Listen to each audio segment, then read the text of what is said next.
Arestado ang 2 pulis at isang barangay kagawad sa Mantikao, Misamis Oriental dahil sa umano'y iligal na pagmimina. Isa po sa kanila ay suspendidong police staff sergeant sa Iligan City, habang ang isa ay aktibong police staff master sergeant sa Davao de Oro. Kabilang sila sa 8 hinuli matapos parahin ng mga pulis ang kanilang sasakyan. Nakumpiska ang mga sakong may lamang minerals, mga baril at bala. Hawak na sila ng Mantikao Police at posibleng maharap sa patong-patong na kaso. Hindi sila nagbigay ng pahayag. Pinayagan ng Department of Agriculture ang pag-aangkat ng sibuyas para umano maiwasan ang lalong pagsipa ng presyo ng hanggang 200 piso kada kilo. Pero question na isang grupo, bakit ngayon pa kung kailan may mga nagsisimula ng mag-ani ng sibuyas? Nakatutok si Bernadette Reyes. Pumila pa si Bing para mabili ang pinakamaliliit na sibuyas na ito. Mahal na anya kasi ang karaniwang sibuyas. Nakaraang linggo nakakuha pa ako ng 140. Ngayon nasa 200. Iwas naman ang karinderyang ito sa pagbebenta ng mga ulam na maraming sangkap na sibuyas. Hindi po ako naggawa ng sisig po kasi mahal po kasi yung sibuyas. Sa monitoring ng Department of Agriculture, hanggang 200 pesos na ang kilo ng pulang sibuyas. Ang puting sibuyas naman hanggang 150 pesos kung local at hanggang 160 pesos kung imported. Kalagitnaan po ng January, bigla pong tumaas po ng 140 na po siya. Tapos ngayon pong papasok na yung February, nasa 180 na po siya to 160. Para maiwasan ang lalo pang pagsipa ng presyo, pinahintulutan na ng Department of Agriculture ang pag-aangkat ng pula at puting sibuyas. Sabi ng Bureau of Plant Industry, kahit may sapat na supply ng sibuyas, nirekomenda pa rin ito ang pag-i-import para maiwasan ang pagsipa ng presyo. Dahil rin daw sa mga nagdaang bagyo at paglaganap ng mga peste at sakit, kinakailangan mag-import para magsilbing buffer stock sakaling kulangin.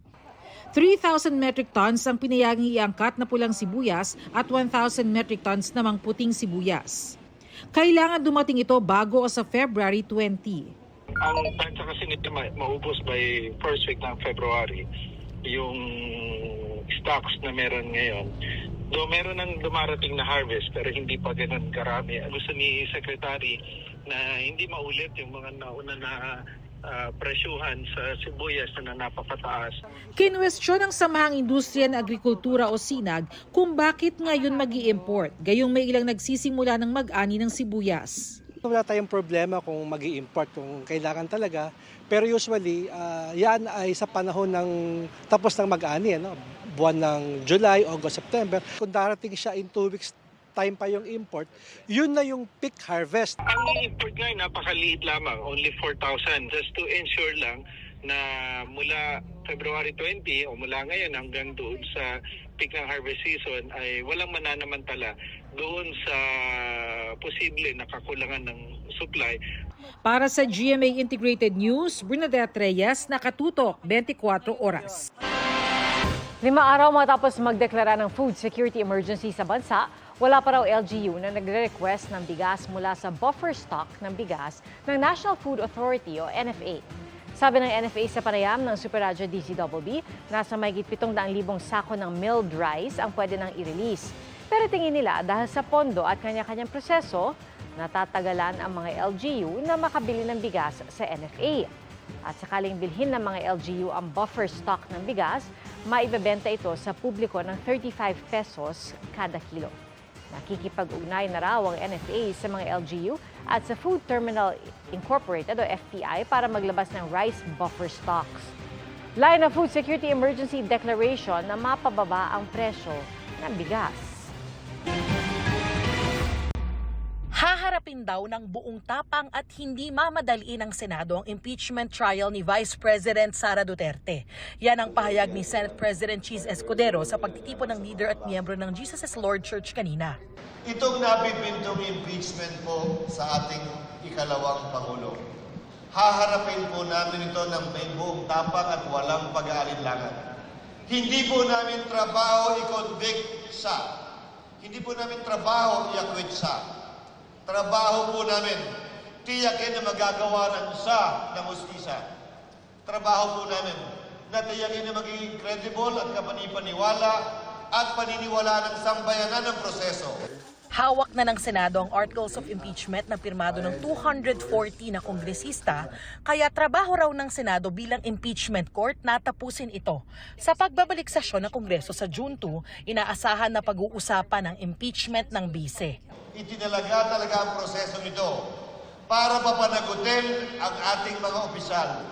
Walang ibang pakay at layunin ito. Marapat ngayon na nasimula na ito ay matapos. Matapos ng hindi minamadali. Matapos ng wala ring labis.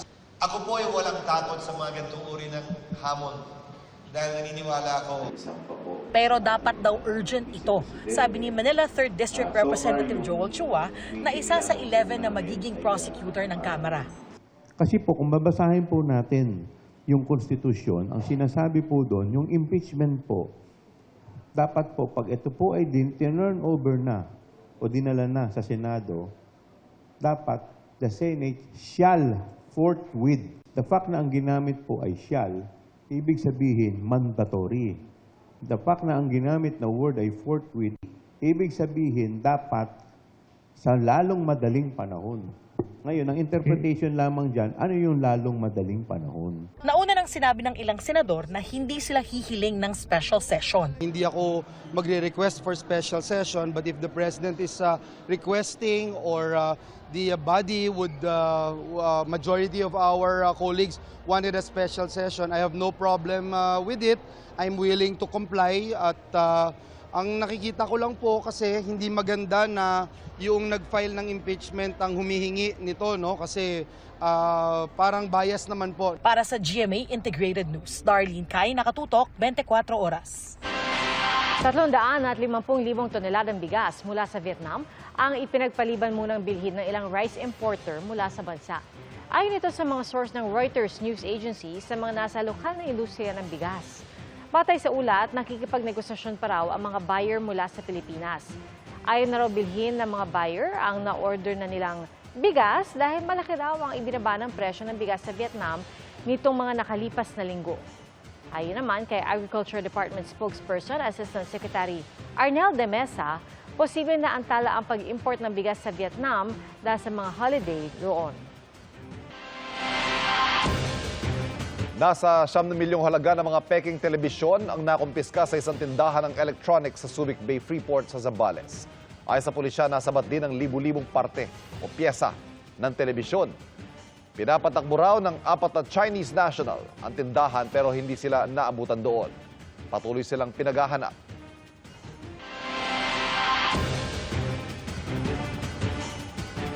Wala pa gaanong pagbabago sa presyohan ng petrolyo sa susunod na linggo. Sa tansya ng kumpanyang Uni-Oil, 10 sentimo ang posibleng ibaba sa presyo ng kada liter ng diesel, pero posible rin na hindi ito gumalaw. Wala ring nakikitang pagbabago sa presyo ng gasolina.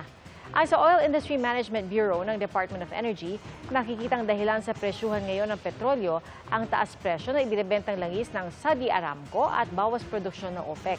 Habang inaaral pa ang posibleng epekto sa langis na pagpataw ng Amerika ng taripa sa mga produktong galing Canada, Mexico at China.